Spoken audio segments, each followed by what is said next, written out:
and welcome to Crafts and Crime. I'm Amy. I'm Elaine. It's been forever. It has been forever. We took a little summer break, and we haven't recorded for like a month, which is... Oh my gosh, I know.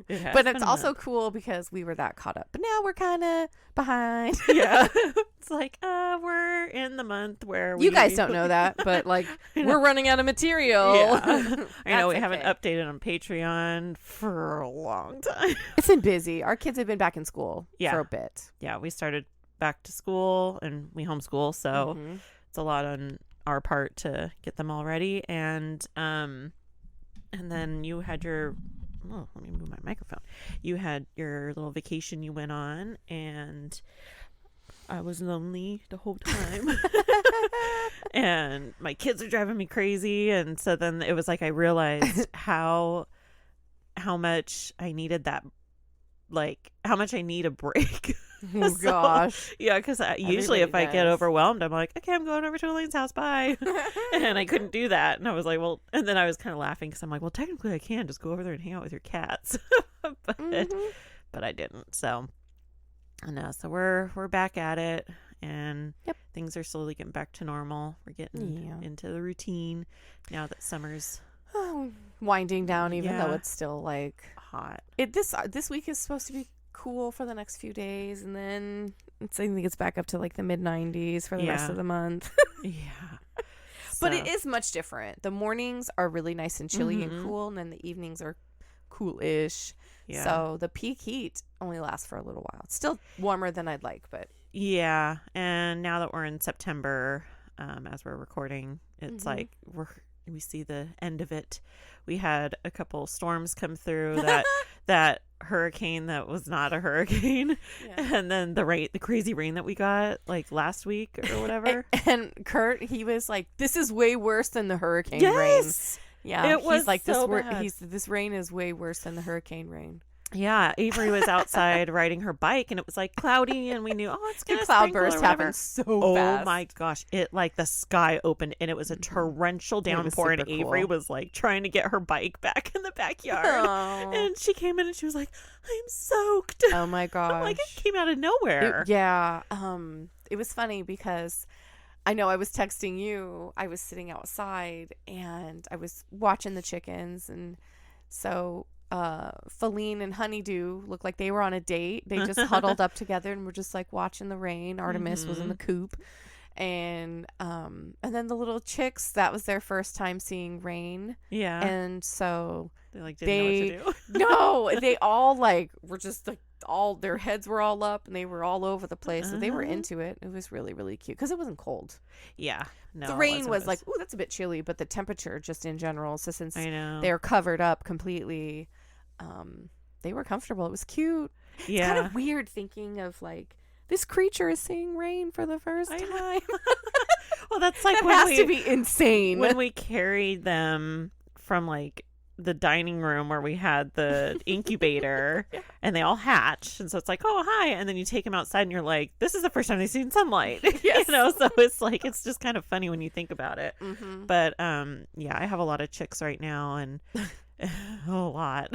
Well, now that so the thing is, I mean, but my chicken Artemis is in the coop and she's broody, and I gave her some of your eggs just to hatch, to try to just, because I thought it would be cute, but also I was just like, whatever.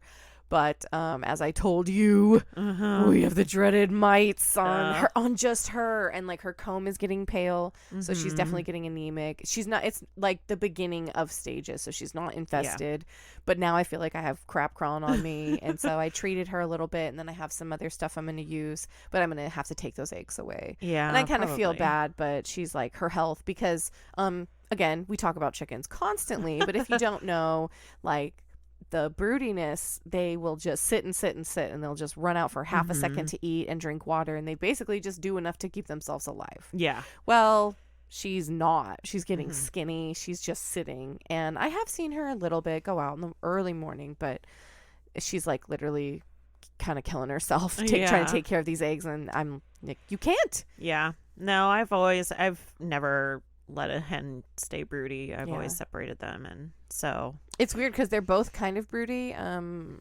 Honeydew is a little bit, but then she's like, whatever, and she leaves. But yeah, I was just like, oh well, it's because they're basically the equivalent of like 16-year-olds. Yeah, they're having like super hormone surges. So my damn rooster is crowing every 2 fucking seconds. It's and really he loud. Started at like 4:45 this morning. Yeah, I thought I heard him. And then this yeah, morning he laying in bed. did. And then he's responding to other crows in the neighborhood, and so yeah, I'm gonna get a hold of this rescuer that helped us with a hummingbird that we found, and because I do remember her talking about either her or one of her coworkers at the rescue has roosters.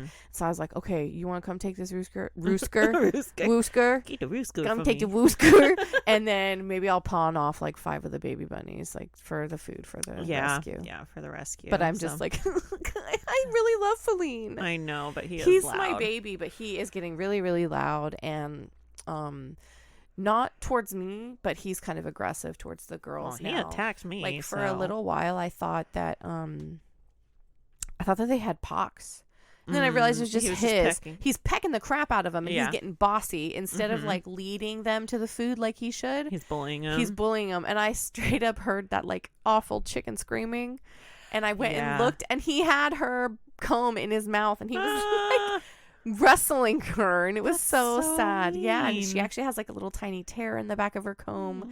And yeah, it's so sad. I was like, okay, fuck this rooster. I do love him though, but my rooster, like, I think he just gave up on crowing. Well, I heard him and Feline crowing back and forth, but Fluffy Cheeks is so quiet. It must be like a breed thing. I did read that the Rhode Island Reds are really noisy. Yeah. And they have the chipmunk pattern. So even though he's not like, Feline isn't classically that Rhode Island red, which is like a auburn, he still could be that in like a barnyard. Yeah. And the crazy part is he's only 6 months old, and he is not full grown, and he is huge. Yeah, huge. And that's a reason why I can't just try to give him away. It's like Jack's dad talking about the big. Jack will know what I'm talking about, but his dad talking about the big rooster with the big talent, or, you know. And I'm like, okay. He said as a typical old man, he tells the same story over and over. Oh, We're okay. like, oh, we know this rooster. We know the story. But he was just talking about this giant rooster. And it was like, did he get attacked by a rooster? No, he was like, it would just stare you down. Like it was ready to attack. And it's like, okay, so. That's funny. Feline's like a little puppy. He follows me everywhere. And I call him, and he clucks behind me. And he does his little tap dance. So he thinks I'm one of his lady friends. And so it's probably why he's nice to me, because he thinks I'm one of his like harem. But the only reason why I don't want to get rid of him, the only reason that I've been keeping him, is because of the simple fact that Honeydew and Feline are like pretty paired up, because I only have the 3. And so if I take him away, I'm going to take, but I can't put in the Samani chicks yet. They're too small. And so if I take him away, I know that Honeydew is going to bully Artemis, because she kind of does already. Yeah. Artemis is like the third wheel. And so right now, while she's got eggs, I'm like, Honeydew's going to brutalize her. So I've seen them bully, because we've talked about it before, the pecking order. Oh, my ankle, I got bit by a mosquito. The pecking order. And so Feline is the top, Honeydew's the middle, and Artemis is at the bottom. I don't know what mine are. They're just all, because you have a lot. Yeah. So the thing is, that's what you're supposed to have. Oh my gosh, that you're supposed to have a lot, so that the rooster isn't always pecking on one. Yeah. Well, but then I see it, and they say that they do it anyway. Look at Miss Frizzle. She literally, like, she looks like a butchered chicken. She's gotten like no feathers. Yeah. And I mean, sometimes it happens. She just looks like a crackhead. She's so sweet. Those tiny babies of hers. I can't wait to get one. Holy crap. I hope they're girls. They have the cutest little like flipped Fluffies. up like feathers. It's really cute. It really is. They have like they're kind of more petite, right? She's kind of considered more petite. Yeah, she's really small, and her eggs are smaller. But and Fluffy Cheeks is so pretty. I know. We like talk about 10 minutes for like 10 minutes. Almost every single episode. Yeah. No, I'm riding the struggle bus today. My kids were up. Well, the little ones were up like 5:45. So I'm like, I'm just listening to you talk about chickens. I'm like, Let me put you to sleep with our next topic. No, I'm just kidding. Actually, it's pretty cute. Okay. And so. Oh wait, I know this one. You do? Did we talk about it? I think you told me when you left my house yesterday. Poopets. Yeah. You're like, I gotta go do my puppets, and I'm like, oh, okay. Oh, 'There we go. See, that was Yeah, the one time. I don't remember. Yeah. No, yeah, you told me you were like, bye. yeah, Puppet bye. time. Yeah, I gotta do my puppets. I'm like, oh, okay, I think I know what that means. Right? Either you're playing with puppets or you're. Which it could be all of the It options. could be either, but I knew we were I both have working. a book on making marionettes because I'm like super into it, and I'm gonna start working actually on just a simple hand puppet of the little baby killer clowns from outer space. The little babies hatch from like popcorn. It's weird. And so they like hatch out, and so my arm part is the perfect length of like their neck that's extending up. So anyway, yeah, I'm working on that, and I've been planning it for a little bit. So then I just realized I was like, wait. So now that I was doing this, it kind of works in, because I was like, maybe she thinks I'm gonna build a puppet. No, I kind of figured, because we were both saying like, oh, I'm going to work on my case. And you were like, oh, I'm going to work on my craft. And then you left and you were like, hey, I'm going to go do my puppets. I'm going to do my puppets. You're like, maybe she's crafting. I know. I was like, I thought we were supposed to be working. It is work. It is. Okay. So just like a lot of these, puppetry is completely ancient. It's been around through pretty much most of history in some form of or another, and originating back as far as 4,000 years with like evidentiary proof. And I think that's really fun. The historians think that they're pretty sure that puppetry, I'm going to say this word so many times if it was a drinking game. Is it one of those words where you kept writing and it's yes, like, this doesn't look right? Yeah. And then in my head, I'm going poopits, because my husband does that all the time. I don't even know what it's from. That puppetry predated theater acting by a ton. So it was there was no way you could sexualize a puppet pretty much. And so it was always appropriate. Puppetry was always appropriate. Evidence in Egypt as early as 2000 BCE was given of string operated figurines of wood to perform actions of kneading bread. Oh, is that kind of cute and funny? So there were also wire controlled and articulated puppets that were made of clay and ivory that were found in tombs. So like little effigies. Maybe it was their favorite puppet. I don't know. So it's interesting because the structure of puppets has always been the same, but it went through like phases and ebbs and flows of what was more popular. So even though puppetry had been around forever, there were a ton of different forms of it. So I'm going to go through some and but just there's not a lot of sources, so definitely check the sources, because even just the Wikipedia is going to be like a million photos of the cutest puppets. I can't add them all to Instagram. It would be like a billion. I know that's hard sometimes when I'm trying to pick my pictures for Instagram. Yeah, it's like, and there's so many that are good. Yeah. I know. So there were some hieroglyphics describing what was called walking statues that were used in ancient religious dramas, and so they're assuming that these were puppets. And we, right next door, it seems like it always is, puppetry was used in ancient Greece for the same exact reasons. It was teaching, for entertainment, but mostly for religious rites in general. In sub-Saharan Africa, they may have inherited puppet traditions of ancient Egypt, because it's pretty close. And many of the ethnic groups in that entire region are still using puppets in ritual dramas to current times the same way. Okay.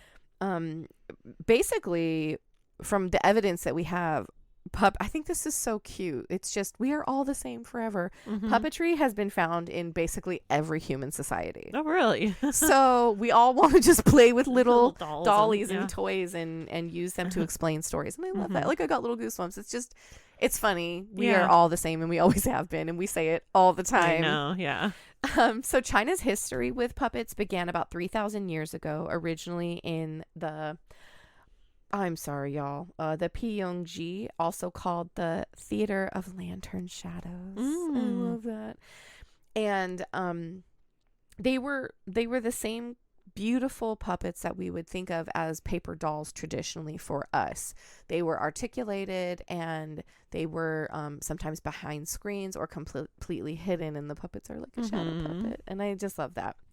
By the Song Dynasty, which is 960 to 1279 AD, puppets played to all social classes, including the courts, But it's so interesting because the puppeteers were still considered to be like lower class, even though they were accepted and like revered. They were still like poop, and that's really sad. I you know, it's that just is. like everybody wants something. Well, it's like most arts. Yes, exactly. You got to be dead in 1,000 years later. Exactly. So Japan has multiple forms of puppetry, with one being called buraku. And those are really beautiful, painted, and they're clothed and they're carved out of wood. And these puppets have like what we know for ventriloquist dummies is like the puppet line. Some of them had moving eyes. They were really well articulated. And they were developed out of the Shinto temple rites. And what would happen is, wearing all black, the puppeteer would become invisible on a stage with a black screen or just complete darkness behind them. And the torch lights in front only illuminated the puppet. Therefore, the puppeteer was completely invisible. So a lot of these like talent shows nowadays have characters like that, which are super cool, and it's been around forever. So where they like black themselves out, and you know, they use those morph suits. And so it's cool because these are techniques that have been used for thousands of years. So these puppets were typically worked by just one single person, but by 1730, these puppets became so sophisticated with their mouths and their hands that up to 3 puppeteers were needed to manipulate one doll, which is a lot, because even nowadays it's still technically about a 1 or 2 person job for really large puppets.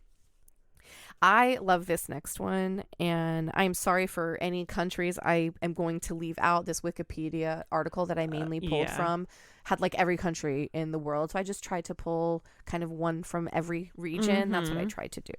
This one was super interesting. In Vietnam, they developed their own kind of puppet theater art in water. And so the show is performed in like a waist deep pool. Think of like our backyard pools. And so the characters look like they're dancing and moving on top of the water itself. And the art is about 700 years old, so relatively new compared to the rest. And it came about from when the rice fields would flood, and so villagers just did what they could. That would mean your whole area was flooded, and so they were entertaining each other with these little puppet shows. And so it became like a larger popular thing. I love this part so much. Their puppetry became so amazing and like exciting that it was super common to this day. Underground puppet societies. Secret puppet societies. Yes. What? It became like fights to who could make better characters, better stories, better decorations, because come on, you have to think about it on water. So I love that. I did want to look into it more, but I needed this to be done today. But so that was really, really fun. India also has its own ancient and amazing rich traditions with puppets, and they were string puppets, marionettes, like I mentioned. In Egypt, they've been found. Marionettes are my favorite. And they are referenced in the Indian epic Mahabharata. The first Indian ventriloquist, Professor Y.K. Padhya, introduced this kind of puppetry in the 1920s. So ventriloquism is kind of an interesting thing, but they've been using string puppets since way back in the day. And I love that because they are the most fun. So here's a really good one. You'll like this. Italy is considered to be the early home of the marionette because of Roman influence. And it's super cute because the Christian church would use marionettes in what they call morality plays, which are just like, you know, religious plays. And scholars think that the word marionette comes from the small figurines of the Virgin Mary. Marionette equals small Mary doll. And at this time, Italy became popular for doing comedic puppetry. And so they brought puppet shows out, but the thing was, it became too much fun for the church, too inappropriate, you know, laughing's not okay. And so these kind of puppet shows were moved to the streets, and then they were able to be basically more risque because they weren't being controlled by the church in the church streets. So this is like Pinocchio, right? Yeah, marionette puppet. Yeah, because Troy has an old Pinocchio. Yeah, I in love his puppets closet. so much. And it's funny because my sister, she's really good at them, and she made me laugh. And we had this little tiny marionette puppet that's like made of pom-poms that we got from the fair a long, long, long time ago. And when my daughter was like 3, she played with it, and she like learned to make it tap dance, and like it was really, they're so silly. It makes sense why they've been around, how easy it is for them to make you laugh, because they really are just so humanistic. I know, it's weird. Well, when you were saying like that they would take it to the streets and they could be more risque, I kind of thought of that scene from Pinocchio where it's like the girls are dancing and he's like dancing with them and stuff, and so it's like, oh yeah, they can get, or doesn't she like turn around and like lift up her skirt or something? Yeah, I think so. And you know, the puppetry, even nowadays with these marionettes, they are a form of they're sticks, and the sticks go crisscross against the top, and there's notches carved out, and you slide a string in and it comes down, and it's super easy because it's just typically the 2 sides manipulate the arms, and the front and back manipulate the legs. But there are more for double-handed, like what the heck is his name in the movie? No, Monstros the whale. Anyway, and there are multiples for multiple puppets moving their head, eventually got to mouth movements. It's insane. And they were doing this, and you only got 10 fingers. And so they would, there were so many different kinds where they learned to articulate with fingertips, and it's just bananas. So in France, I'm going to, I know a little bit of French. Oh God. Guignol, the main character, Guignol, the main character of this show. It was made for children, but basically it ended up being funny for adults more so. And this was old. We're gonna get to a date, but it's crazy because during this time it was made by Laurent Morget. And Laurent Morget Guignol. The guy's last name that became the character name. He was the creator, and he made this show during the French Revolution, and he ended up actually becoming a dentist during the French Revolution, and what his job was mostly pulling teeth. So he set up this puppet show in front of the chair to make people comfortable, adults and children. And so it actually ended up taking off and becoming a very popular thing, and now their form of puppet shows is that. I can't say that word. I'm sorry. I had all these plans to I typically, like Google, I typically pick up a translation, and it was late. Oh, yeah. No, I don't. I guess. I try. I try, but I just didn't. So we only do so much. I know, we're doing our best. In Britain, some people may be familiar with the Punch and Judy doll. So they both are kind of harsh-looking puppets with sharp jaws, long noses, rosy cheeks, and tend to have kind of like a Harlequin pattern of diamonds on their outfits. Okay, and maybe I don't know. I will put a picture of these in our Instagram because I think most people will know. Okay. So Punch and Judy puppetry goes back to the 16th century, and he's basically the embodiment of disobedience. And so he acts up, and Judy is his wife, and she tries to keep his shit together. And he acts up. That's the whole thing of the show. And so that's why it's funny. Because, husbands, you know. But the point was, I believe back then, it was probably along the lines of they'd say morality plays. You know, they make a play, he does something bad, and the moral of the story is. Yeah. And so she helps keep him in line. And one of the fun things about this was that in Britain, the Punch and Judy show basically made the popularity of the traveling puppet booth available to the masses. It was something they learned to hinge it and pick it up, move it around. In Germany and Austria, puppetry flourished in the 16th century as well. Very similar to these Italian comedies. Their German Punch doll was called Kasperl, while Judy, sorry, Sandro, I'm trying. While Judy was called Greta. Know that one. And in 18th century, the marionettes were used for, and I love this because don't you want to see a show with no kids? In the 18th century, the marionette shows were like not adults only in that way, but they were like operatic. They were fancy things that were not meant for children to come in and ruin. And so that was kind of interesting too.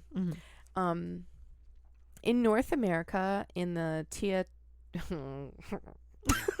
Teotihuacan culture. Oh, that is very hard to say. Yeah, those are all hard. In central Mexico, in 600 AD, they had kind of something very similar to in Egypt, which is like so far away. These little clay figurines that had articulated arms and legs that were meant for funerary rites, and some of them had removable heads. So I think it's probably like removing maybe the expression for the doll, maybe during different parts of those funerary rites. Maybe they changed it. I'm not sure. And Native Americans used ceremonial puppets in 1519, I kind of love this, 2 Native American puppeteers accompanied Hernando Cortez on his first trip into Mexico. So, I don't know, they keep him company in puppet shows. There really wasn't, it didn't say why, it just said that he did. Maybe he's going to take puppetry on the road. Yeah. So in the Dust Bowl, which is our depression, which we were just talking about, so the 1920s-ish, a little earlier than that, puppeteers traveled with carnivals, and they created all their own scripts and dolls and sewed the clothes. They made the whole thing, and I love that too, because unfortunately back then, carnival people were they still are, looked down upon as being dirty and gross and all this stuff, but like, I can't imagine having to make all that stuff by hand when there's no money and you're starving. In the 1940s, a lot of people are familiar with the Howdy Doody puppet, and he was a marionette, a little cowboy, and he became super popular, and he was on television, and his merchandise is worth like $1 billion. Now, in the 60s, this is going to come up to more of our American culture. Jim Henson was creating kind of a new puppet that was made out of foam, rubber, and cloth, and he called them all collectively his Muppets. And from that, Sesame Street came. Sesame Street was first, and then after Sesame Street came The Muppet Show. And that, became such a pop culture thing, and he continued to branch out into more sophisticated puppetry with animatronics, and he created Jim Henson's Creature Shop, which I would want to work out so bad, but there's like Did you watch that show? Yes, I did, and I was pissed because it was only a season long. It was so good, and it's been so long since I watched it, and I wonder if it's still on the Sci-Fi Channel is what it played on here. I know, I loved it, and I would cry.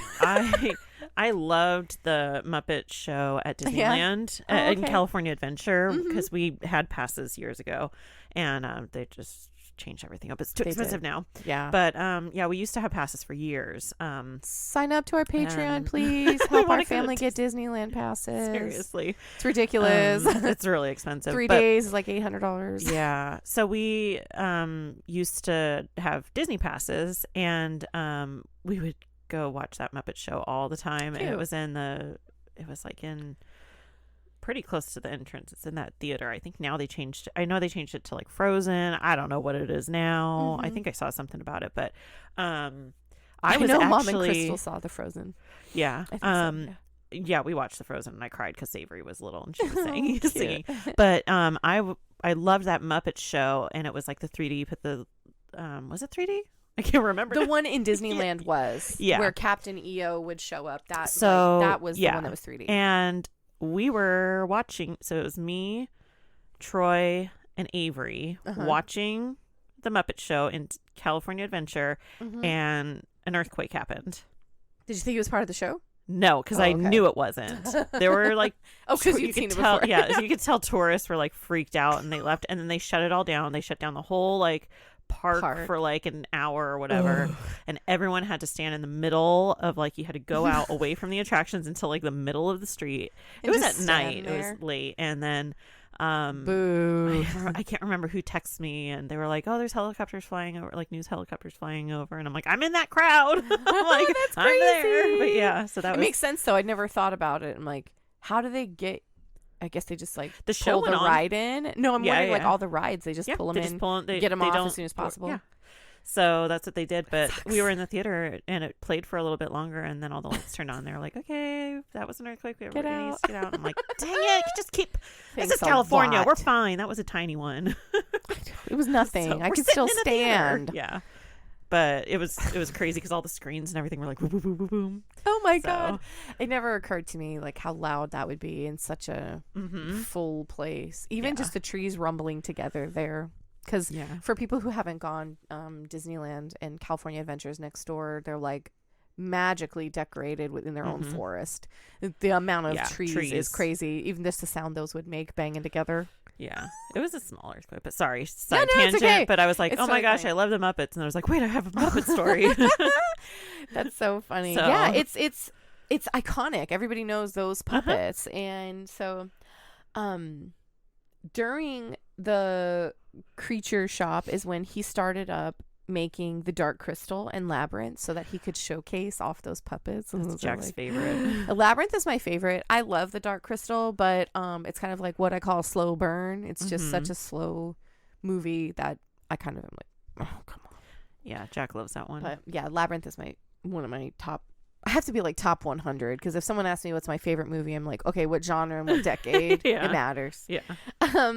So this is funny because in the article it read like, you know, the most known puppeteers in America at the time, and I was like, what? I mean, I know them. Sid and Marty Krofft, they made H&R Puffin stuff, and but again, it was like the 60s. They were out at the same time, and they were the most well known at the time.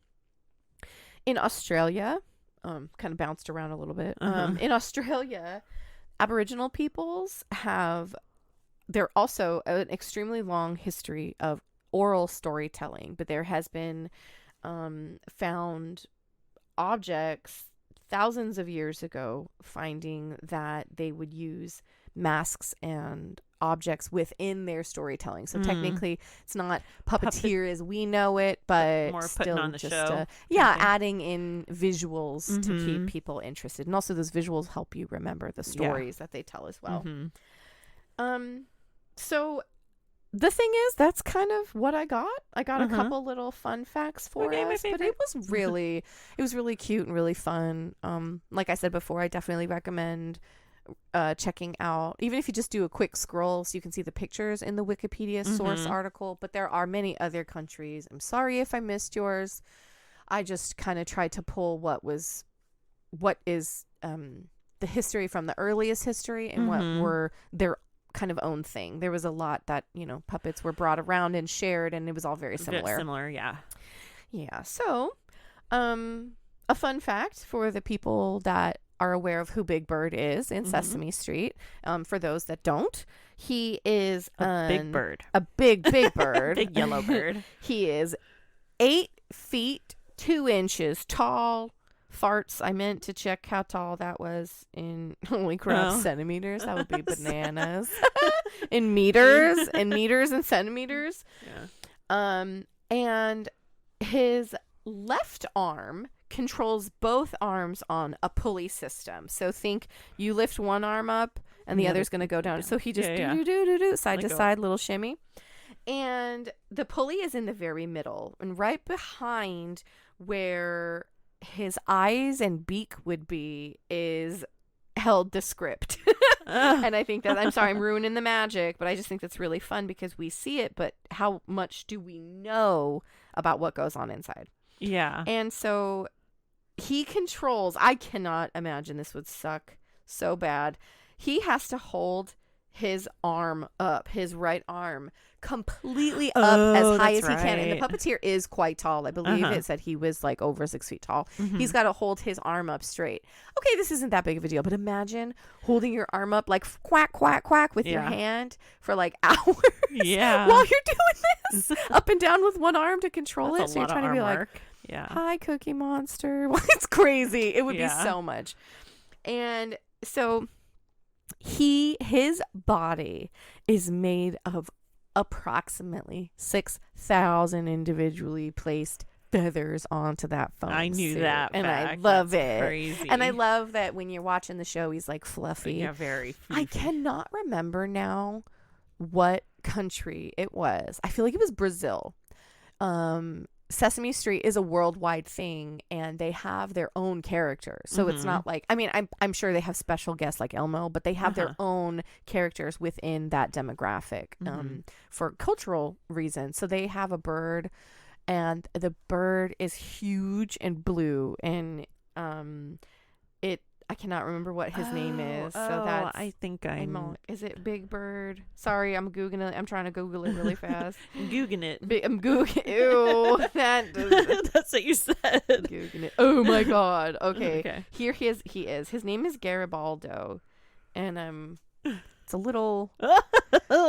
It's like Cookie Monster and Big Bird had a baby. It's a little creepy. You're so right. Look at yeah, it's a little creepy. Okay, I'm gonna end up having to post a picture of that on Instagram. It is, and it's like Big Bird's like ratchet neighbor. Save that picture so you don't forget. I will. I'll save it. So anyway, there's one more. Okay. So right now the largest puppet that can articulate and move itself is, of course, made by the Jim Henson Creature Shop. His name is Percy the Porcupine. It sounds like I'm doing a Thanksgiving parade float. Yeah. Here comes Percy the Porcupine. Percy is 2 stories tall with 2,000 individual foam quills with an articulated nose, and he weighs 2 tons. What? And is the size of an oversized Volkswagen Beetle. That's and crazy. He's so freaking cute, and I did not find a video, but his nose, I think, like wiggles and moves, and oh my God, he looks so real. So super cute. I don't think it's like a Guinness record, but it's like the biggest made most recently, I believe. So it was so cute. Yeah. I'll show you. Nobody else can see. Just me. Just look up Percy the Porcupine. Yeah, I'm going to have to look that up. Okay, so I guess I'll bring us down. Boo. Okay, so I am doing a case of sorry, I'm adjusting my microphone to get How dare you? I know. This is the murder of Pam Hutchinson. Oh. So, and this is pretty recent. Recent as in like 2018. Okay. So it happened pretty recently. Dang, that is So recent. on April 9th, 2018, at 9:00 p.m., a 911 call came in from the Marina Village Resort in Fort Myers Beach, Florida. And the caller said that a dead body had been found in one of the units at the resort. Ooh. Yeah. So the caller stated that her body was covered in towels and there was blood in the room. So obviously, immediately, investigators and police go to the scene, and they first talked to the manager. She was the one that discovered the body. Mm-hmm. And she let them know that, like, the lady had checked in alone, and they can see, let's see her check-in information. And that's when they identified her as 59-year-old Pamela Hutchinson. Mm. And so Pam was visiting a friend in the area who was actually grieving the loss of her husband, who had passed away the week prior. So she was just there to, like, help be there for her friend and go to the service and stuff. Pam had just, her name's Pamela, but everybody kind of calls her Pam. So I'm just going to call her Pam.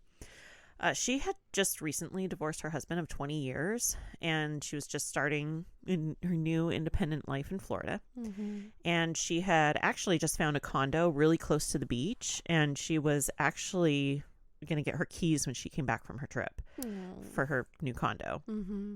So that's just a little bit about Pam and why she was there. So investigators go to unit 404 where her body was.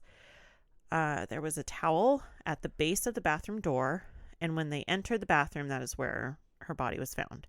She was laying on the floor on top of a pillow, and a towel was placed over her. And the pillow was actually most likely used as a silencer. Ooh. Because there was a bullet hole in the pillow and in her back. There was a pink camouflage hat with blood on it on the floor, and there was a toothbrush in the sink. And so she was probably getting ready for bed when she was shot. It was clear that the towel placed in front of the bathroom door was to prevent decomp odors from coming out. And the AC was set to 61. So probably to try to slow down decomp. So like, because a body will body will decompose slower in colder environments, but way faster in hot, humid Florida heat. Yeah. You know. I'm sorry. Did you mention how many days it had been? No, not yet. Okay. Sorry. So this is just her body was found. Okay. So the medical. So this is on the 9th, and the medical examiner knew like she had clearly been deceased over 24 hours. And so when they're looking at the gunshot wound after they roll her over and they can see there's a gunshot wound in her back. They were actually able to get a bullet that had gotten stuck in like the shoulder area, like in her bra strap. So dang, they that had pillow a bullet. must have done a really good job. Yeah, what the heck kind of pillow was that? I don't know. So she was shot it's in the back. not funny. I'm sorry. That's just crazy. Yeah, well, the pillow was just as a silencer, but yeah, so the bullet was found like in her shoulder. That's what the investigator said. So I don't know. But it just must have slowed it down enough that it couldn't really exit out and it just hit there. Crazy. So they are obviously looking around her room they call them condos because it's like you got a kitchenette or a kitchen really. And so they're looking all around. It's a pretty big place and there's no signs of struggle or forced entry. And so they are figuring like, well, she must have known this person to let them in. And the unit had 2 bedrooms and 2 bathrooms. Like I said, it was pretty big. It had a kitchen, so it's like a condo, like a house. Yeah. And like so, a nice timeshare. Yeah. And so, but it was like a resort. So I think it's, like a timeshare or something. So, well, not a timeshare, but like a extended stay type situation. So it's like a full setup of a rental. Yeah. So that's a lot of places to check. Yeah. So they look in the spare bedroom, the second bedroom, and it looked like somebody had slept in it.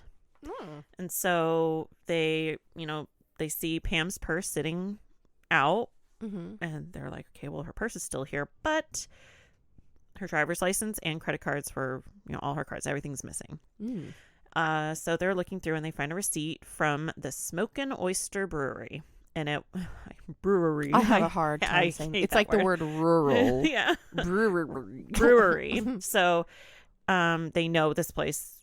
It's like right down the street. And so they start looking like all in the area to see, okay, we got to find some surveillance cameras. So Detective Roten goes to the brewery where they see that she last ate and sees that they have surveillance. So he's like, we need to see the footage and let's go back to April 5th. Like who's talking to this lady maybe. So her body was found on the 9th. Okay. So we're going back to April 5th when the receipt was showing that was the latest receipt that they had. So they were like, well, we knew she ate there. So let's look at the video. So as they're watching, the video shows Pam was there. And she's wearing a pink baseball hat and a white shirt. Remember, there was a pink baseball hat in the bathroom. So they're kind of thinking, okay, well, you could wear the same hat multiple days, but they're like, we're starting here on the 5th. So she was there alone when they see her on video, but she was having conversations with like different people. At one point, she was having a conversation with a man in a green shirt. And then around 5:15 p.m., a woman with blonde hair, a blue shirt, and sunglasses on her head walks over towards Pam. And then they're all 3 of them kind of talking together. And then the woman sits next to Pam. And so they're friendly. They're talking. Yeah. And the guy eventually, leaves or whatever. And the girls are talking. Women are talking. Mm-hmm. Not girls. Well, they're girls. But, and so the two of them are talking, and it looks like they're having a good conversation, having fun. And at one point, they even high five each other. I don't know what the conversation was about, but they're clearly enjoying themselves. Yeah, they're definitely getting along. They're not mad at each other. Yeah, so it's not like a fight or So they're seen eating dinner together. They have some drinks, and then because I watched the surveillance. This is all also, you could watch this episode. I'm not copying it verbatim, but it's pretty much the same timeline as I'm watching on See No Evil. Oh, okay. I'll put it in the source notes, the source in the show notes. I'm sorry, I'm so fidgety No, today. it's fine. But so in that show, they show the actual footage. She's blurred out by state law. They need to blur it out, but you can see timestamps, you can see dates, all of it. So I definitely rewatched a lot of that and got a good timeline, because the timeline here is what matters. So at 7:43 p.m. they're done eating. So they had been there for a couple hours, and they get up, they say bye to some people that they were talking to, and they leave the brewery together. And so detectives know they need to find this woman, because she could probably help them figure out what happened to her. Yeah. So they go back to the resort, and they're talking to the manager of the resort to get more information on Pam. They find out what time she checked in and what kind of car she was driving. And they find out that she was driving a white Acura. So just a sedan, a small car. And they actually see there's a lot of surveillance cameras in the resort. There's basically one on every level. So you can see who's coming and going on the level. I'm sure by the entrance points. Yeah. Yeah. And the parking lot and all that. So there's plenty of cameras. So they knew they needed to review that footage. So they knew she checked in April 3rd, 2018. So they went to that date, and they saw her walking on the floor of her room at 3:39 p.m. She is walking with her luggage towards her room. And so they know, okay, she's checked in. She's alone. She checked in alone. The detectives look at the footage for the time after Pam left the brewery with that woman. Excuse me. And, because they're like, hey, we know she checked in alone. Let's see what happens after they leave the brewery. So they knew they left the brewery at 7:43 p.m. So then they go to the resort footage. 3 minutes later at 7:46 p.m., they are seen walking together on the floor of her room. So they're walking together. They're going to her room together. So they continue They are continuing to watch to see the when surveillance they leave. footage. Yeah, would they leave? Then at 8:43 this p.m., so an hour later, this same woman is seen just standing she comes out of the room, and she's standing on the landing area, and she just it looks like she's talking to herself. She looks kind of upset, and she's leaning over, looking out at the parking lot, on the railing and stuff. And so they're like, what is she upset at? What is going on? And she, eventually she goes back to the room. Did she just shoot somebody? So then they look at the footage for the next day. So from the 5th to the 6th at 6:09 a.m., that same woman is seen leaving Pam's room, but she's wearing different clothes. Now, when they see her go to the room, she just had her purse or whatever. It didn't look like she had a change of clothes. An overnight bag. Yeah, she wasn't staying the night. They were probably like, oh, let's go back to my place and hang out or whatever. And yeah. So she's now wearing an orange shirt, and she's carrying luggage with her. Then at 6:14 a.m. Pam's luggage? Then at 6:14 a.m., she goes back to Pam's room and doesn't come out of the room until 8:32 a.m., so a couple hours later, and she's wearing different clothes again. She's just going through her whole luggage wardrobe, just seeing what fits best. So now she's wearing a blue shirt, and she's carrying a bag, stuff full of stuff. Just a big, not a trash bag, but a big tote bag full of stuff. Now, this gets even weirder because she is seen multiple times between the hours of 9:20 a.m. and 1:30 p.m. coming and going from Pam's room. It's crazy when you watch it, because it was so much that I couldn't even, it would get confusing to oh, now at this time she's doing this and this time she's doing this. But multiple times she's carrying stuff. She's like carrying stuff cleaning, to removing and from stuff, the doing room. weirdness. So, yeah. So at 12:40 p.m., she is seen changing her appearance again by wearing a white hat. And so it's clear she's trying to change her appearance. And they're looking at all this together, and it's clear this woman must have been upset that night before at 8:43 because she must have done something to Pam. Yeah. Pam is not seen at all coming in and out of that room, just this woman. And she showed up with nothing, and she's leaving with all of Pam's stuff. Body, being a weirdo. So, yeah, because the last time Pam was seen on surveillance was that night when she entered into her room at 7:46 at night. So they then turn their attention to the parking lot surveillance to see if they could find out where now their main suspect went. So at 12:42 p.m., the woman is seen walking to a white Cadillac Escalade in the parking lot. She gets in and then leaves the parking lot. The car is not seen coming back. However, at 1:32 p.m., so I'm sorry, was that her vehicle or she got picked up? She had. That's remember, right. Pam had the white like Acura. The small car. Yeah. So this is a big car, white Cadillac Escalade. Definitely not inconspicuous. Yeah. So she leaves in this Cadillac Escalade at 12:42 p.m. The car never comes back, but she does on foot. At 1:32 p.m., she's seen walking back towards Pam's room. She is then seen leaving Pam's room at 1:51 p.m. and she is carrying more stuff. So, like, the last of it. And then they look at the parking lot footage. She's seen getting into Pam's white Acura and leaving. So, detectives then remember, wait a minute, there was a bolo put out, which is be on the lookout, for a white Cadillac Escalade. And so they knew they were looking for this car, the same vehicle that she drove off with, and who knows what she did with it until they find it. Right. And it's just parked by the beach. And so they impound it. They run the plates and see that that white Cadillac Escalade belonged to David Reese and his wife, Lois Reese. Lois was involved in some incident in Dodge County, Minnesota. So detectives call over there and they're like, so what's the deal on this car? Like, what's going on? And they find out that Lois Reese is actually a person of interest in a homicide investigation.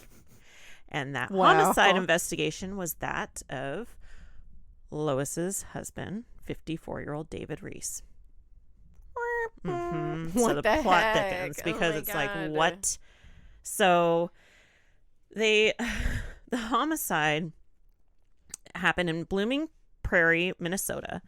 And a 911 call had come in from an associate of David's who hadn't seen him in a while. And so he wanted to have a welfare check done. So on March 23rd, 2018. So this is March. Yeah. Just 13 days before Pam's murder. Okay. Officers went to the house and walked around the house and they saw a bathroom window was open and they looked inside and they saw David's body on the floor. So they, go in and his body was mostly in the closet and his feet were like laying out into the bathroom. And get this. Pillow. His body was covered with towels. And there were also towels at the bottom of the door to block out the smell. And he had 2 gunshot wounds. So clearly it didn't appear to be a suicide. And there was no gun found at the scene. And so they knew it was a homicide. And there were no signs of struggle or forced entry, obviously. David and Lois had been married for 26 years. And Lois she just, when people were like, oh, where's David? She just said that he had gone away on a trip for a fishing tournament. So they were like, oh, whatever. But I think his colleagues knew, like, okay, something's wrong. So obviously he was killed. So at first they thought like Lois was missing out as well. But associates of David's knew that Lois drove away in the Cadillac because they saw her like driving away. So they're like, no, she's out there with the car. So when investigators look further into David and Lois's life, they find out that Lois had a gambling problem and had actually lost hundreds of thousands of dollars at casinos. And she also stole $100,000 from her sister. Yeah. That's crazy. That's not like, hey, I stole $5 from the bottom of your purse. That's insane. She stole a massive amount. So, like, obviously with this gambling addiction and money issues, it would, like, obviously cause problems in a marriage. But it got so bad that David had to cut her off, like, completely financially. Like, she can't have access to the finances. So they looked at bank records, and they see that Lois took out $11,000 from his bank. So they knew, well, she must have killed him and stole some money, got in the Escalade, and fled. So she's the main suspect. So now detectives know they have the name of the person. There were, like, think about it. There's so many similarities in the two cases. They knew the positions of the victims, the type of gun that was used, a small caliber gun, the towels in front of the doors, on top of the victims. It's like, this is the same person. Too many coincidences. And yeah. So the pressure was on, obviously, to find Lois, because they're thinking, is she going to kill again? So detectives in Minnesota actually received information that she frequented a local casino. So they decided to, like, canvass the area, looking for any sign of her around that time frame. Like, they knew, when he was murdered. Right. So on March 23rd, 2018, in Northwood, Iowa, on the day that David's body was found, at a convenience store called Come and Go, detectives reviewed surveillance footage and saw Lois on the footage. Oh. She has her gray hair. She's wearing a striped cardigan. She's heard talking to the attendant. They have actual audio, and she says, quote, "Hey, if you want to start heading south, would you take 35 south just to keep going down to the next state?" Oh. So the attendant's like, yeah. And then she says, is that the way to go, you think? And the attendant goes, I think so. And this is quote, "I think so because I think that goes 35 goes through, it goes down to like past Omaha and all that." And so, she's trying to flee south. Right. So they... as many states as you can put between yourself. Yeah. So in this surveillance footage, she's like, okay, thanks. And she leaves. And at that time, they have no idea where she's going, because all they knew is she's just heading south. Right. So this is in Minnesota, detectives. They don't know there's a connection in Florida at this time. So they start to look at, like, what friends she might have that live in the South and try to determine, like, okay, is she heading to Louisiana? Is she heading, there's all these states in the South from, where Minnesota is south. So on April 2nd, 2018, in Fort Myers Beach, Florida. So this is before she murders Pam. So this is April 2nd. David and Lois's friend, Tess Coster, she's out working in her garage when around 1:30 p.m., a white Escalade pulls up and Lois steps out. This is after everyone's aware that Lois is the main suspect. Okay. So it's like her friends, but she's, like, kind of frozen. They make eye contact, and then Lois freaks out and she's like, wrong house, and then gets back in the car and goes, like, drives away. Why was she there? I don't know. But she showed up, and I think it was like, oh shit, they know that I killed my husband kind of thing, because it was probably the look like, what are you doing here kind of thing, and not like, oh my gosh, hi, So Tess immediately calls 911, and she says, quote, "Hi, there's an APB out for Lois Reese from Blooming Prairie, Minnesota. She just got out of her car at my Florida house. She was just here. She's in a white 05 Escalade." She then goes on to tell the dispatcher, like, for the reason why, that possible murder of her husband and embezzlement charges. Okay. So this is all right before Pam's murder. So this woman's, like, unhinged already. And so police... I can't get over it. Wrong house. Like, yeah. What do you mean wrong house? I know you. I'm you. I know you. How do you accidentally come here from a different state? Yeah, from Minnesota. Oops, wrong house. Wrong house. I'll go to the next state. It's stupid. It's so dumb. Yeah. It is. So police are, like, looking, go to the state. area, but she's not there. They don't know where she is. So detectives in Florida that are investigating Pam's murder now know that with this connection, they have someone local that they could bring in to identify the person in the footage. So they bring in Tess Coster, and they show her the footage, and she was able to confirm, absolutely, that is Lois Reese. She was even saying, like, oh, it's the hair flip. It's like, it's totally her, 100% her. And every single video, the one from the parking lot, the the hotel footage, everything. So they then decide to track down Lois by looking at the transactions on the card, because all Pam's cards are missing. Right. So money was pulled out of her bank at Wells Fargo on Fort Myers Beach. They go to the bank. They're able to get images from the surveillance system at the bank. And the surveillance footage shows Lois with her white hat that she had on. And she took out $5,000. So then they're trying to trace the car. That's crazy. You can only take out like $500. She had her ATM ID. here. She had her ID. She They had looked similar enough? Mm-hmm. So Weird. I think she was just looking for a woman that looked just like her so she could take over. She was changing the outfits to go to different banks, right? I don't think so. Oh. No.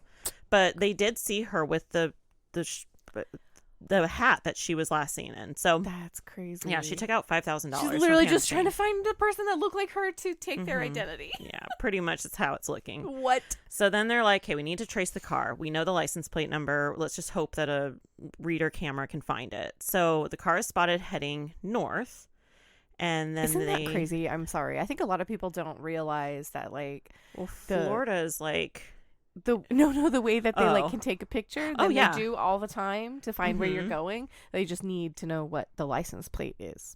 That's why it's important to pay attention to license plates, because even if you think it doesn't matter, they will look and they could find it. Oh no, they do. Like with those pictures and the scans through so street they lights can and all scan kinds of the license plate, and so they see that know now toll she's booths do going. it too. Yeah, yep. Oh, I know. I've got a ticket from my brother using my car in a toll thing and not paying it. So it is spotted. They see it heading north, and then they see another transaction. It was used at a Hilton in Ocala, Florida. So detectives go to the hotel, look at the surveillance. This case is riddled with surveillance footage. That's cool, though. So they're able to track her. So they go there, and on April 6, 2018, just one day after Pam's murder, Lois is seen entering the hotel wearing the same clothes that she was in at the bank. And the parking lot footage shows that she was driving Pam's car. And Lois used Pam's card and information to get a room. And she ordered room service. She signed Pam's name and everything. So she was just like, I'm Pam now.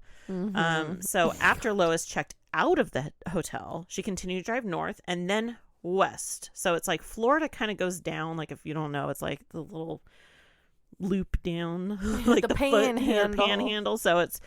So she's going up and then west. And so they're tracking and they see, okay, now her card's being used at a store in Louisiana on April 8th. So she's just traveling further west.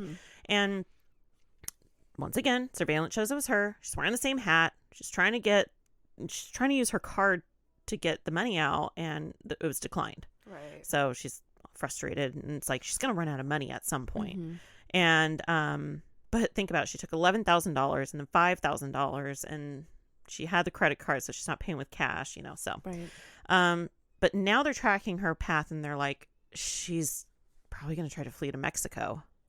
She's getting out enough money. She's getting all the money that she can. She's heading over and then down probably through Texas to go to Mexico and flee. So U.S. Marshals are now assisting in trying to track her down. And on the evening of April 20th, so this is like 15 days after Pam's murder, a deputy in Brownsville with the U.S. Marshals received a tip that Lois was seen at a restaurant in the South Padre Island in Texas. They immediately go out there and they find Lois at the bar having drinks with a couple men. They approach her and she just stood up and put her hands behind her back. She knew she was. It's like they said she didn't even show really any emotion. She just knew, like, I'm done. Here it is. Yeah. So the detective on Pam's case in Florida flew to Texas to interrogate her, but she would not talk at all. So even in her mugshot, she's smiling. Ew. Yeah. Now this is a grandma. She's literally someone's grandma, and she killed her husband and this woman just because she looked like her. Gambling addiction. Over a gambling. Yeah, money. So they get a search warrant for her hotel room, and inside they find stuff everywhere. They're like, there's just so much stuff. It looked like multiple people were staying there. There's like everything. So it was probably all her clothes and Pam's clothes and everything. So they also find a 9mm and a .22 caliber handgun. and so they knew they had their murder weapon. Mm-hmm. And they found Pam's clothing, the white hat she was always seen in. They found Pam's personal checks and her information, all of that. And it was clear that with what they found in that hotel room, that she was looking for another victim. Like, they knew she's running out of money. You could just tell, yeah. Oh So my God. she was caught, and she was charged in Florida for first-degree murder for killing Pam, and she pleads guilty. And in December 2019, she is sentenced to life without parole. And then in Minnesota in August 2020, she got another. That's crazy. It's so just recent. Last year. No, 2020. Not Oh, 2020. I'm sorry. Yeah, 20. My brain. Yeah, 3 years ago. 3 years ago. She then got the other life sentence for killing her husband. But yeah, so that's why the way that this case was solved and she was tracked down was because of surveillance, largely because of surveillance. They were able to get a specific timeline. They could follow her from one place to another, and then with the tracking, You're the license plate, people. no, and then credit card information, bank statement, all of that. You could just track it. Oh, well, money was taken out here. Let's see. Yep, that's Lois. She did it. And oh, well, she's using a card over here. Yep, that's Lois. And who was the last person seen with Pam? Lois. And nobody ever went into that room, so they knew they had irrefutable evidence, which I think is why she pled guilty. But yeah, I remember I had heard this case a while ago when it like first happened. I remember seeing an article on it, and I was like, wow, just because she looked like her. So she did really look like her. She did, very similar. Are we gonna post the mugshot picture on Instagram? Yeah. See her shitty face. Yeah, I will. I'm actually very interested to see how similar they look, because it's so gross. Because like she was purposefully looking for someone that looked like her. How old was she? I mean, because a grandma doesn't necessarily have to be 50. I'm sorry, I should have It's had okay. that pulled up, No, but it's fine. Yeah, here I will show you her ugly mug. But Let me put my glasses on so this grandma can see. Oh, what a bitch! She's like, hey, yeah, hi. what an idiot. So, yeah, I remember, like I said, seeing, or I'm trying to look up the picture of what Pam looks like. Pam's so much prettier. She really is. And so, but it's just like similar. So, She is, but they are so similar. very similar, but at the same time different. But like, even so, like my ID card right now, they allowed me to use the same picture from like 8 years ago. So the next one I have to get, but like I've gained weight, I look different. So the thing is, you just be like, oh, well, if it's a much older picture, Florida sun, weight gain, she looked like a more tanning type of. There's a that white person. hat. I'll post some of these pictures. It's Weird. Yeah. What a nut. Yeah, so she just, it's really She's sad. smiling. In her mugshot, yes. And it's like, I wonder why she did the towels, like keep the smell down, keep the bugs in, maybe. Buy time. I think to buy some time. It's just weird though. But then again, like the way when women kill, even when they're crazy, they tend to have like an odd guilt. So like maybe because she's got to be there, she doesn't want to look at it. Yeah, I bet you that's why she put the towel over. I mean, in the hotel with Pam's body, she was there for a bit. Yeah, she slept there. Yeah. Ew. Yeah, they are thinking that she killed her right after getting into the room, because it did look like Pam was probably getting ready for bed, toothbrush in the sink. Like it just looked like she was ambushed from behind. And so that video surveillance of Lois coming out and looking upset and just kind of standing there for a while. She's like, I killed her. Yeah. Oh my God. She's like, now what? Okay, And then get ready, compose yourself. get some sleep, and then go start the job in the morning. Yeah, get a bright and early start. So to hit those ATMs. Yeah. As soon as I saw the surveillance footage of them going into the hotel room, I was like, she did it. I know it. Oh yeah. I know it. It's hard because sometimes the case that I'm lining up for next week is like I found it on accident and I'm totally going to use it, but it's very hard because while I do love when they have a ton of information, you're kind of like, well, they did it because that's the kind of the point, and I get that. So my next one's going to be like that, but it's also like having all that visual proof, all of the physical characteristics of how they're moving, how they're hiding. The one that I like to watch a lot, they explain psychologically the different I'm like, dang it, one of the cases that hasn't come out yet. Did it? No, it didn't. I think it's our next one. Yeah, because the last the one that just came out right now or yesterday was needle felting and Shelley Van. So I just know that the next week after that, I think that's my case. And I think that one in the source notes has the video that I watch, which it's like the entire interview. Yeah. Well, obviously it's not. I but do it was like an like, hour and a half, I do love like that. watching surveillance and stuff and shows that allow you to kind of. I hate not having closure, so I do like. I know. I almost did an Unsolved, and that's what I was originally going to like do, but I'm like, I didn't like those. Me, Smalls. I know. Well, that was like, I think I said it before, where I'm watching like Unsolved Mysteries, and then I'm like, dang, what happens? I'm like, oh, it's Unsolved Mysteries. I forgot what show I'm watching. Even though sometimes they will do updates, but yeah. And I think the other part too is not only are those cases that are not solved in general, like if they're recent, they're scary. Like that person's still around that did something bad. And if it's a long the last time case ago, I did was really recent, wasn't it? Where I think so. I was, no, it was one that recently got released because I was going to look up the parole. So here's an update. I was not able to find any information on parole, so it could have been delayed or whatever, but I still see both their it was the girl and the boyfriend that killed the by the time that episode comes out, this one out. is this is after. Be, so it was that episode. I looked up, they're both still incarcerated. And my stomach started making weird sounds. So they're both still incarcerated. I will keep updated. The girl, right? Yes. The girl with the and the boyfriend killed the so that was such the girl with the boyfriend who killed the car. That killed the car. But I looked it up. I didn't see anything. If I do, I will probably update it now that it's released on Instagram or Facebook. So follow us there. And that is if we find any updates, I will update there first, and then we could talk about it on here afterwards. But yeah, no updates on anything. So anyways, well, this went a little longer because we haven't been at it for a while. So it's like getting back into the groove. Like I'm looking at our time and I'm like, it was 10 minutes of chickens. It's always 10 minutes of chickens. I'm going to add like little funny, appropriate. I have a very dark sense of humor, but I understand not everybody does. So the memes, we're going to post up some little lightness every now and then on Instagram. Yeah. And so I'm like, it'll be crafts, crimes, and chickens. Cause let's be real. That's our secret crafts, society. Crimes, chickens, and children.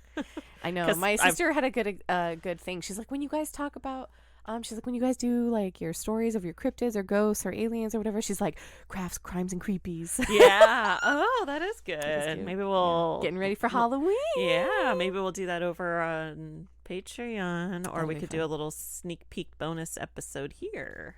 Yeah. So, we should do something for everybody for Halloween, even though because it's on a Tuesday. That's when our episodes release. Yeah. Okay, we've got some work to talk about. Yeah, we might have to pause one and like hold off on whatever one would be on there and record one just for Halloween. Yeah, we'll do a special Halloween episode. We'll think about I don't know. Fun stuff. Okay, so that's we have work to do. Yeah. Okay, so with that, stay crafty and not crimey. Bye.